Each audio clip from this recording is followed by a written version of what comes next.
Hello friends, ಇವತ್ತಿನ ಸಂಚಿಕೆಯಲ್ಲಿ ಏನಾಯಿತು ಅಂತ ನೋಡ್ಕೊಂಡು ಬರೋಣ ಬನ್ನಿ. ಜೆ.ಪಿ ಹೇಳಿದ ಮಾತನ್ನು ನೆನಪು ಮಾಡ್ಕೋತಾ ಅರ್ಜುನ್ ರೂಮಲ್ಲಿ ಬೇಜಾರಲ್ಲಿ ಕೂತಿರ್ತಾನೆ. ಆಗ ಬೃಂದ ಬಂದು, ಅರ್ಜುನ್ ನಿನ್ನ ಈ ಗೆಲುವಿನಿಂದ ಎಷ್ಟು ಜನರ ಮನಸ್ಸು ಒಡೆದೋಯ್ತು ಅಂತ ನನಗೆ ಈಗಲಾದರೂ ಅರ್ಥ ಆಯ್ತಾ ಅಂತಾರೆ. ಆದರೆ ನೀವು ಒಂದ್ಸಲ ಯೋಚನೆ ಮಾಡಿ ಅತ್ತಿಗೆ, ಇದರಲ್ಲಿ ಸೋಲು ಗೆಲುವು ಅನ್ನೋ ವಿಷಯ ಎಲ್ಲಿಂದ ಬರುತ್ತೆ ಹೇಳಿ? ಸಂಧ್ಯಾಗೆ ನ್ಯಾಯ ಕೊಡಿಸ್ಬೇಕು ಅಂತ ಶುರುವಾದ ಕೇಸ್ ಇದು. ಒಟ್ಟಿನಲ್ಲಿ ಸಂಧ್ಯಾಗೆ ನ್ಯಾಯ ಸಿಕ್ಕಿದೆ ಅಷ್ಟೇ ಅಲ್ವಾ ಇಂಪಾರ್ಟೆಂಟ್. ನಿಜ ಗೊತ್ತಾದ್ಮೇಲೆ ಶಕ್ತಿ ಪ್ರಸಾದ್ ಫ್ಯಾಮಿಲಿ ಬಂಡವಾಳ ಬಯಲಾದ ಮೇಲಾದರೂ ಡ್ಯಾಡ್ ಮತ್ತು ಭಾರ್ಗವಿ ಮಧ್ಯೆ ಇರೋ ಅಂತರ ಕಡಿಮೆ ಆಗುತ್ತೆ ಅಂದ್ಕೊಂಡಿದ್ದೆ. ಆದರೆ ಅವ್ರ ಮಧ್ಯೆ ಈಗ ದೊಡ್ಡ ಕದನನೇ ಸೃಷ್ಟಿಯಾಗಿದೆ. ಏನು ಮಾಡಬೇಕು ಅಂತಲೇ ಗೊತ್ತಾಗ್ತಿಲ್ಲ ಅಂತಾನೆ ಅರ್ಜುನ್. ಈ ಮನೇಲಿ ನಿನ್ನ ಪರಿಸ್ಥಿತಿನ ನನಗಿಂತ ಚೆನ್ನಾಗಿ ಯಾರು ಅರ್ಥ ಮಾಡ್ಕೋತಾರೆ ಹೇಳು? ಭಾರ್ಗವಿ ಕೇಸ್ ಗೆದ್ದಿದ್ದು ಒಳ್ಳೆಯದೇ ಆಯಿತು, ನನಗೆ ಅದ್ರ ಬಗ್ಗೆ ಖುಷಿ ಇದೆ. ಆದರೆ ಈ ಕೇಸ್ ಬೃಂದಾವನದ ಥರ ಇದ್ದಿದ್ದು ಈ ಮನೆನ ಎರಡು ಭಾಗ ಮಾಡಿದೆ ಅಂತ ನಿನಗೆ ಅನಿಸ್ತಿಲ್ವೇನೋ? ಹುಡ್ದಾಗಿನಿಂದ ಆ ಭಾರ್ಗವಿ ಹೇಗೆ ಅನ್ನೋದನ್ನು ನೋಡಿದ್ಯಾ? ಅವಳಿಗೆ ಹಠ ಅಂದರೆ ಹಠ. ಆ ಹಠದಿಂದನೇ ಅವಳು ಈ ಕೇಸ್ ಗೆದ್ದು ಆರಾಮಾಗಿದ್ದಾಳೆ. ಆದರೆ ಈಗ ಕೊರಗ್ತಾ ಇರೋದು ಯಾರು? ನೀನೇ ತಾನೇ ಅಂತಾಳೆ ಬೃಂದ. ಛೇ ಹಾಗೇನಿಲ್ಲ ಅತ್ತಿಗೆ. ಮನೇಲಿ ಜಗಳ ನಡೀತಾ ಇರೋದ್ರ ಬಗ್ಗೆ, ಡ್ಯಾಡ್ಗೆ ಹರ್ಟ್ ಆಗಿರೋದ್ರ ಬಗ್ಗೆ ಭಾರ್ಗವಿಗೂ ಬೇಜಾರಿದೆ ಅಂತಾನೆ ಅರ್ಜುನ್. ಹೋಗ್ಲಿ ಬಿಡು ಅರ್ಜುನ್, ಈ ಮನೆ ಸೊಸೆಯಾಗಿ ನಿನ್ನ ಅತ್ತಿಗೆಯಾಗಿ ಒಂದು ಮಾತು ಹೇಳ. ಈ ಮನೆ ಮೊದಲಿನ ಥರ ಶಾಂತವಾಗಿರಬೇಕು, ಮಾವನು ಅಷ್ಟೇ ಮೊದಲಿನ ಹಾಗೆ ಖುಷಿಯಾಗಿ ನೆಮ್ಮದಿಯಾಗಿರಬೇಕು ಅಲ್ವಾ ಅಂತಾಳೆ ಬೃಂದ. ಹೌದು ಅತ್ತಿಗೆ, ಅದಕ್ಕೋಸ್ಕರ ನಾನು ಏನು ಬೇಕಿದ್ರೂ ಮಾಡ್ತೀನಿ ಹೇಳಿ ಅಂತಾನೆ ಅರ್ಜುನ್. ಹಾಗಾಗೋದಕ್ಕೆ ನೀನು ನಿನ್ನ ಹೆಂಡ್ತಿನ ಕರ್ಕೊಂಡು ಮನೆ ಬಿಟ್ಟು ಹೋಗಬೇಕು ಅರ್ಜುನ್ ಅಂತಾಳೆ ಬೃಂದ. ಅತ್ತಿಗೆ ಏನು ಹೇಳ್ತಿದ್ದೀರಾ ಅಂತಾನೆ ಅರ್ಜುನ್. ಅಂದರೆ ನೀವಿಬ್ಬರು ಪರ್ಮನೆಂಟಾಗಿ ಮನೆ ಬಿಟ್ಟು ಹೋಗಿ ಅಂತ ಹೇಳ್ತಿಲ್ಲ ಕಣೋ. ನೀನೇ ನೋಡಿದೆ ಅಲ್ವಾ, ಮಾವ ಊಟ ತಿಂಡಿ ಬಿಟ್ಟು ಕೂತಿದ್ದಾರೆ, ಅತ್ತೆ ಚಿಕ್ಕತ್ತೆ ಎಲ್ಲರೂ ಭಾರ್ಗವಿ ಮೇಲೆ ಉರಿದು ಬೀಳ್ತಿದ್ದಾರೆ. ಇಂಥ ಸಂದರ್ಭದಲ್ಲಿ ನೀವಿಬ್ಬರು ಮಾವನ ಮುಂದೆ ಓಡಾಡ್ಕೊಂಡಿದ್ರೆ ಸಮಾಧಾನವಾಗಿ ಇರ್ತಾರೇನೋ? ಜೊತೆಗೆ ಅವಳಿಗೂ ಎಲ್ಲರೂ ಚುಚ್ಚಿ ಮಾತಾಡ್ತಾರೆ, ಅವಳಿಗೂ ಪಾಪ ಹಿಂಸೆ ಆಗುತ್ತೆ. ಅದು ಅಲ್ಲದೆ ನೀವು ಮಾವನ ಎದುರಿಗೆ ಇದ್ದರೆ ಅವ್ರ ಕೋಪ ತಣಿದೆ ದ್ವೇಷ ಇನ್ನೂ ಜಾಸ್ತಿ ಆಗುತ್ತೆ. ಪಾಪ ನಿಮ್ಮಿಬ್ಬರು ಮದುವೆಯಾಗಿ ಬಂದಾಗಿಂದ ಒಂದಲ್ಲ ಒಂದು ಸಮಸ್ಯೆ ಎದುರಾಗ್ತಾನೆ ಇದೆ. ಎಲ್ಲ ಸರಿ ಹೋಯ್ತು ಅನ್ನೋಷ್ಟರಲ್ಲಿ ಇನ್ನೊಂದೇನೋ ಹೊಸ ಮನಸ್ತಾಪ ಶುರುವಾಗ್ತಿದೆ. ಅದಕ್ಕೆ ಅಂತಾಳೆ ಬೃಂದ. ನೀವು ಹೇಳಿದ್ದು ನಿಜ ಅತ್ತಿಗೆ, ನಾನು ಈಗಲೇ ಒಂದು ಮನೆ ತಗೋತೀನಿ ಅಂತಾನೆ ಅರ್ಜುನ್. ನಾನೇನೋ ಹೇಳ್ತಿದ್ರೆ ಇವ್ರ ಗಂಡ ಹೆಂಡತಿ ಜಾಲಿಯಾಗಿ ಬೇರೆ ಮನೇಲಿ ಇರೋದ್ರ ಬಗ್ಗೆ ಕನಸು ಕಾಣ್ತಿದ್ಯಾ ಥೂ ಅಂತ ಬೃಂದ ಯೋಚನೆ ಮಾಡ್ತಾಳೆ. ಅಯ್ಯೋ ಅರ್ಜುನ್, ನಾನು ಹಾಗೆ ಹೇಳಲಿಲ್ಲ ಅಂತಾಳೆ ಬೃಂದ. ಮತ್ತೆ ಅಂತಾನೆ ಅರ್ಜುನ್. ನೀನು ಭಾರ್ಗವಿ ಯಾಕೆ ಸ್ವಲ್ಪ ದಿನದ ಮಟ್ಟಿಗೆ ನಮ್ಮ ಅಪ್ಪ ಅಮ್ಮನ ಮನೇಲಿ ಇರಬಾರ್ದು ಅಂತಾಳೆ ಬೃಂದ. ಈಚೆ ಜೆ.ಪಿ ಕೂತ್ಕೊಂಡು ಯೋಚನೆ ಮಾಡ್ತಾ ಇರುವಾಗ ಶಕುಂತಲ ಬಂದು, ಜೆ.ಪಿ ಯಾಕೋ ಇಷ್ಟು ಚಿಂತೆ ಮಾಡ್ತಿದ್ಯಾ? ಒಂದು ಕಾಲದಲ್ಲಿ ನಿನ್ನನ್ನು ಹೀಗೆ ಪುಟ್ಟ ತೊಟ್ಲಲ್ಲಿ ಮಲಗಿಸಿ ಅಲ್ಲಾಡಿಸಿ ತೂಗ್ತಿದ್ದೆ. ಈಗ ನೋಡು, ಒಂದಲ್ಲ ಒಂದು ಚಿಂತೆ ಜಂಜಾಟದಲ್ಲಿ ಸಿಕ್ಕಾಕೊಂಡು ಈ ಅಮ್ಮನ ಮಾತಾಡ್ಸೋಕ್ಕೆ ಪುರ್ಸೊತ್ತೇ ಇಲ್ಲದಷ್ಟು ಎತ್ತರಕ್ಕೆ ಬೆಳೆದ್ಬಿಟ್ಟಿದೆಯಾ ಅಂತಾರೆ ಶಕುಂತಲ. ಎಲ್ಲರೂ ಸೇರಿ ಸಂಚು ಮಾಡಿ ನನ್ನ ಸೋಲಿಸ್ಬಿಟ್ರಿ, ಈಗ ಕಾಳಜಿ ತೋರಿಸೋ ನಾಟಕ ಆಡೋಕೆ ಬಂದಿದ್ಯಾ ಶಕುಂತಲಾ ದೇವಿ ಅಂತಾರೆ ಜೆ.ಪಿ. ನೀನು ಸೋತ್ರು ಗೆದ್ದರು ನನ್ನ ಮಗನೇ ಅಲ್ವೇನೋ? ತಾಯಿಯಾಗಿ ನಾನು ನಿನ್ನ ತಿದ್ದೋದು ನನ್ನ ಕರ್ತವ್ಯ ಅಲ್ವಾ ಅಂತಾರೆ ಶಕುಂತಲ. ಈ ಮನೇಲೇ ಇದ್ಕೊಂಡು ಆ ಭಾರ್ಗವಿನ ನನ್ನ ವಿರುದ್ಧ ಎತ್ಕಟ್ಟಿದ್ಯಲ್ಲ, ಅದು ನಿನ್ನ ಕರ್ತವ್ಯನಾ? ನನ್ನ ವಿರುದ್ಧ ನನ್ನ ಮಗನ್ನೇ ಎತ್ಕಟ್ತಿದ್ಯಲ್ಲ, ಅದು ನಿನ್ನ ಕರ್ತವ್ಯನಾ? ಅವಳು ಇದೇ ಮನೇಲಿ ಇದ್ದರೆ ಒಂದಲ್ಲ ಒಂದಿನ ಈ ಮನೆನ ನುಂಗಿ ಹಾಕ್ತಾಳೆ. ಅದ್ಯಾಕೆ ನಿನ್ಗೆ ಅರ್ಥ ಆಗ್ತಿಲ್ಲ ಅಂತಾರೆ ಜೆ.ಪಿ. ಸಮಾಧಾನ ಜೆ.ಪಿ, ಯಾಕೋ ಇಷ್ಟೊಂದು ಟೆನ್ಷನ್ ಆಗ್ತಿದ್ಯಾ? ಭಾರ್ಗವಿ ನಿನಗೆ ಅಷ್ಟೊಂದು ಭಯ ಹುಟ್ಟಿಸಿದಾಳ ಅಂತಾಳೆ ಶಕುಂತಲ. ಏನೋ ಒಂದು ಕೇಸ್ ಗೆದ್ರೆ ನಾನು ಯಾಕೆ ಭಯಪಡಲಿ? ಅವಳ ಕೈಲಿ ಏನೂ ಮಾಡ್ಕೊಳಕ್ಕಾಗಲ್ಲ ಅಂತಾರೆ ಜೆ.ಪಿ. ಅವಳ ಕೈಲಿ ಏನಾಗತ್ತೆ ಆಗಲ್ಲ ಅನ್ನೋದು ನಿನಗೆ ಚೆನ್ನಾಗಿ ಗೊತ್ತಿದೆ ಅಲ್ವಾ ಜೆ.ಪಿ. ಇಷ್ಟು ದಿನ ಎಲ್ಲರನ್ನ ಹೆದರಿಸ್ತಿದ್ದ ನಿನ್ನ ಕಣ್ಣಲ್ಲಿ ಇವತ್ತು ಹೊಸ ಭಯ ಕಾಣ್ತಿದೆ ಜೆ.ಪಿ. ಸರಿಯಾಗಿ ನಿನಗೆ ಯಾವ ಕಾರಣಕ್ಕೆ ಭಯ ಆಗ್ತಿದೆ ನನಗೆ ಗೊತ್ತಾಗ್ತಿಲ್ಲ. ಭಾರ್ಗವಿ ಗೆಲುವು ಈ ಕೇಸಿಗೆ ಸೀಮಿತವಾಗಿಲ್ಲ ಅಂತನಾ? ಅಥವಾ ಅವಳನ್ನು ಹೀಗೆ ಬಿಟ್ಟರೆ ಅವಳ ಅಪ್ಪನಿಗೆ ಮಾಡಿರೋ ಮೋಸಕ್ಕೆ ಸೇಡು ತೀರಿಸ್ಕೊತಾಳೆ ಅಂತನಾ? ಅಥವಾ ರವೀಂದ್ರನ ಕೋರ್ಟಿಗೆ ಕರ್ಕೊಂಡು ಬಂದುಬಿಟ್ಟು ನೀನು ಶಕ್ತಿ ಪ್ರಸಾದ್ ಮಾಡಿರೋ ಮೋಸನ ಆಚೆ ತೆಗಿತಾಳೆ ಅಂತನಾ ಅಂತಾರೆ ಶಕುಂತಲ. ಈಚೆ ಅರ್ಜುನ್, ಅಲ್ಲ ಅತ್ತಿಗೆ, ನಾವು ಅಲ್ಲಿಗೆ ಹೋದರೆ ಪಾಪ ಅವರಿಗೂ ಕಷ್ಟ ಆಗುತ್ತೆ ಅಲ್ವಾ ಅಂತಾನೆ. ಕಷ್ಟ ಆಗೋದಿಲ್ಲ ಕಣೋ, ಪಾಪ ಭಾರ್ಗವಿ ಮದುವೆಯಾಗಿ ಬಂದಾಗಿಂದ ಅತ್ತೆ ಅಪ್ಪ ಅಮ್ಮ ಎಲ್ಲರೂ ಒಬ್ಬರೇ ಇದ್ದಾರೆ. ಅಪ್ಪಂಗೂ ಹುಷಾರಿಲ್ಲ, ಗಂಡು ಮಕ್ಕಳು ಇಲ್ಲದೆ ಇರೋ ಮನೆ ಬೇರೆ. ಅವರು ಹಿರಿಯ ಅಳಿಯ ಏನು ಅಂತ ನಿನಗೆ ಗೊತ್ತು. ನನ್ನ ಬಗ್ಗೆನೇ ವಿಚಾರಿಸಲ್ಲ, ಇನ್ನು ಅವ್ರ ಬಗ್ಗೆ ವಿಚಾರಿಸ್ತಾನ? ಈಗ ಅವರಿಗೆ ಆಸರೆ ಅಂತಿರೋದು ನೀನು ಒಬ್ಬನೇ ಅರ್ಜುನ್. ಅದಕ್ಕೆ ನೀನು ಹೋಗಿ ಬಂದರೆ ಅವರಿಗೂ ಖುಷಿ ಆಗುತ್ತೆ. ಅಯ್ಯೋ ನೀವೇನು ಹೋಗಲೇಬೇಕು ಅಂತಿಲ್ಲ, ನನಗೇನು ತೊಟ್ಟು ಅದನ್ನು ಹೇಳಿದ್ದೀನಿ.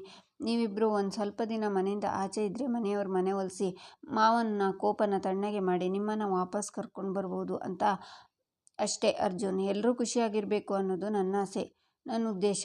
ಹಾಗೆ ಎರಡೂ ಕುಟುಂಬ ಒಂದಾಗಿರಬೇಕು ಅನ್ನೋ ಆಸೆ ನಿನಗೂ ಇದೆ ಅಲ್ವಾ ಅರ್ಜುನ್? ಇದೆಲ್ಲ ಈಗ ನೀನು ತಗೊಳ್ಳೋ ನಿರ್ಧಾರದ ಮೇಲೆ ನಿಂತಿದೆ ಅಂತಾಳೆ ಬೃಂದ.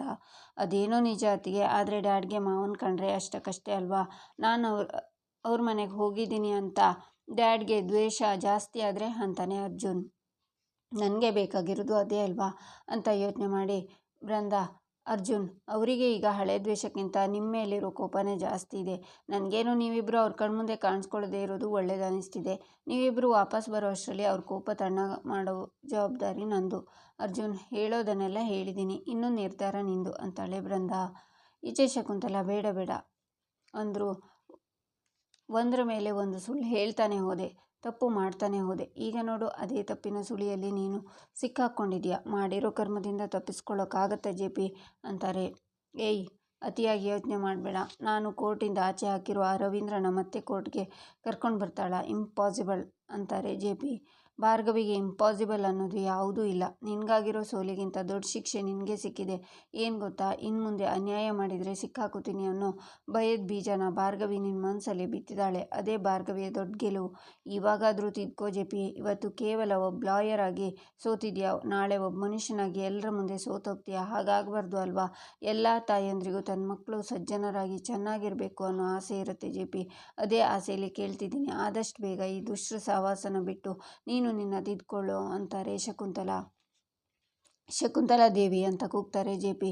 ಸಾಕು ಜೆಪಿ, ಈಗಾಗಲೇ ನೀನು ತುಂಬ ಕಿರ್ಚಿದೀಯ. ಅಷ್ಟೊಂದೇನು ಉಪಯೋಗ ಇಲ್ಲ. ನಿನ್ನನ್ನು ನೀನು ಸಮರ್ಥನೆ ಮಾಡ್ಕೊಳ್ಳೋದನ್ನು ಬಿಟ್ಟು ಶಾಂತವಾಗಿ ನಾನು ಹೇಳೋದ್ರ ಬಗ್ಗೆ ಯೋಚನೆ ಮಾಡು ಅಂತ ಶಕುಂತಲ ಹೋಗ್ತಾರೆ. ಈಚೆ ಭಾರ್ಗವಿ ಹೊರಗಡೆ ಕೂತ್ಕೊಂಡು ಯೋಚನೆ ಮಾಡ್ತಿರ್ತಾಳೆ. ಆಗ ಅರ್ಜುನ್ ಬಂದು ಅವಳ ಪಕ್ಕ ಕೂತ್ಕೊಂಡು, ಇದೆಂಥ ಇಕ್ಕಟ್ಟಿನ ಪರಿಸ್ಥಿತಿ ಭಾರ್ಗವಿ. ಗೆದ್ರೂ ಖುಷಿ ಇಲ್ಲ, ಕೈಗೆಲ್ಲ ಸಿಕ್ಕಿದ್ರೂ ಮನಸ್ಸಿಗೆ ನೆಮ್ಮದಿ ಇಲ್ಲ ಅಂತಾನೆ ಅರ್ಜುನ್.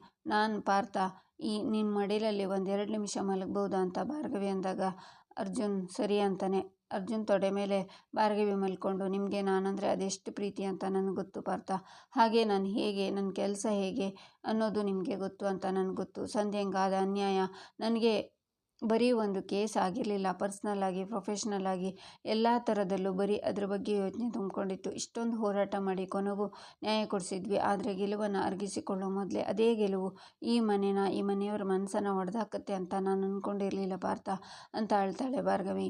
ನಾನು ಇದನ್ನು ನಿಮಗೆ ಹೇಳಿದ್ನೋ ಇಲ್ವೋ ಗೊತ್ತಿಲ್ಲ ಪಾರ್ಥ. ನಾನು ಚಿಕ್ಕಂದಿನಲ್ಲಿ ನಮ್ಮ ಅಪ್ಪನ ಹೇಗೆ ರೋಡ್ ಮಾಡೆಲ್ ಆಗಿ ತಗೊಂಡಿದ್ನೋ ಹಾಗೆಯೇ ನಾನು ಕಾಲೇಜಿಗೆ ಬಂದಾಗ ಜೆಪಿ ಸರ್ನು ಅದೇ ಒಂದು ಗೌರವದಿಂದ ನಾನು ರೋಡ್ ಮಾಡೆಲ್ ಆಗಿ ತಗೊಂಡಿದ್ದೆ. ನಾನು ಕಾಲೇಜಲ್ಲಿ ಇರಬೇಕಾದ್ರೆ ಪ್ರತಿಯೊಬ್ಬರ ಬಾಯಲ್ಲಿ ದಿನಕ್ಕೆ 1-2 ಸಲನಾದರೂ ಅವ್ರ ಹೆಸರು ಬಂದೇ ಬರ್ತಿತ್ತು. ಅವರು ನಮ್ಮ ಅಪ್ಪಂಗೆ ಮೋಸ ಮಾಡಿದ್ದಾರೆ, ಶಕ್ತಿ ಪ್ರಸಾದ್ ಜೊತೆ ಸೇರಿಕೊಂಡು ಅವ್ರ ಸಂಘ ಮಾಡಿ ಕೆಟ್ಟ ಕೆಲಸಗಳನ್ನು ಮಾಡಿದ್ದಾರೆ ಅನ್ನೋ ಕೋಪ ಬಂದುಬಿಟ್ರೆ ಅವ್ರ ಮೇಲೆ, ಅವ್ರ ಜ್ಞಾನದ ಮೇಲೆ ನನಗೆ ಈಗಲೂ ಅಪಾರವಾದ ಗೌರವ ಇದೆ ಪಾರ್ಥ. ಅದರಲ್ಲೂ ಅಂತ ಜೆಪಿ ಸರ್ ಎದುರುಗಡೆ ಅದು ಅವರಿಗೆ ವಿರುದ್ಧವಾಗಿ ನಿಂತ್ಕೋತೀನಿ ಅಂತ ನಾನು ಖಂಡಿತವಾಗ್ಲೂ ಅಂದ್ಕೊಂಡಿರಲಿಲ್ಲ.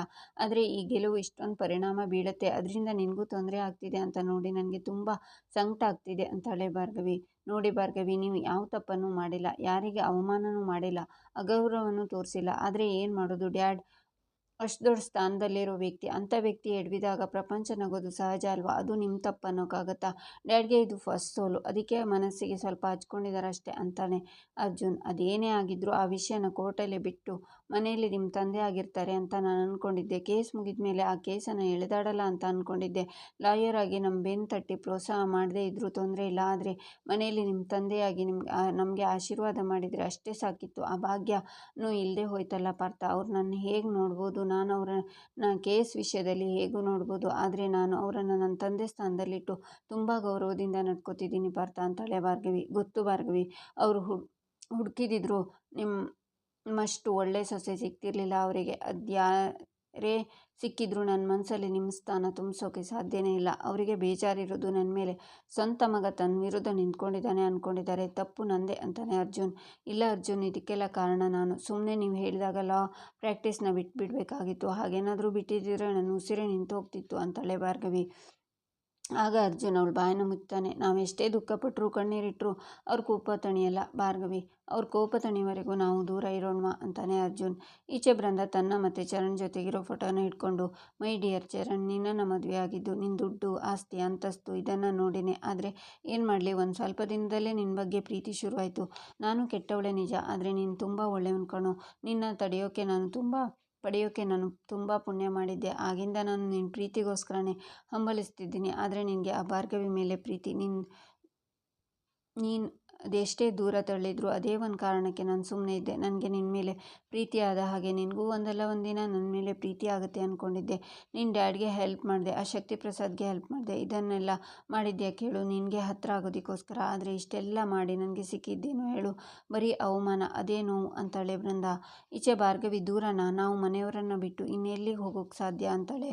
ನಿಮ್ಮ ಮನೆಗೆ ಅಂತಾನೆ ಅರ್ಜುನ್. ನಮ್ಮ ಮನೆಗ ಅಂತಾಳೆ ಭಾರ್ಗವಿ. ಯಾಕೆ ನಿಮಗೆ ಇಷ್ಟ ಇಲ್ವಾ ಅಂತಾನೆ ಅರ್ಜುನ್. ಇಷ್ಟದ ಪ್ರಶ್ನೆ ಅಲ್ಲ ಪಾರ್ಥ, ನಾವಿಬ್ಬರು ನಮ್ಮ ಮನೆಗೆ ಹೋದರೆ ಮಾವ ಏನು ಅಂದ್ಕೊಳ್ಳಲ್ಲ ಹೇಳಿ ಅಂತಾಳೆ ಭಾರ್ಗವಿ. ನೋಡಿ ಭಾರ್ಗವಿ, ನಾವು ಇಲ್ಲೇ ಇದ್ದರೂ ಸೈಲೆಂಟಾಗಿ ಇದ್ದರೂ ಡ್ಯಾಡ್ಗೆ ಅದು ಅವಮಾನ ಮಾಡಿದ ಹಾಗೆ ಅನಿಸುತ್ತೆ.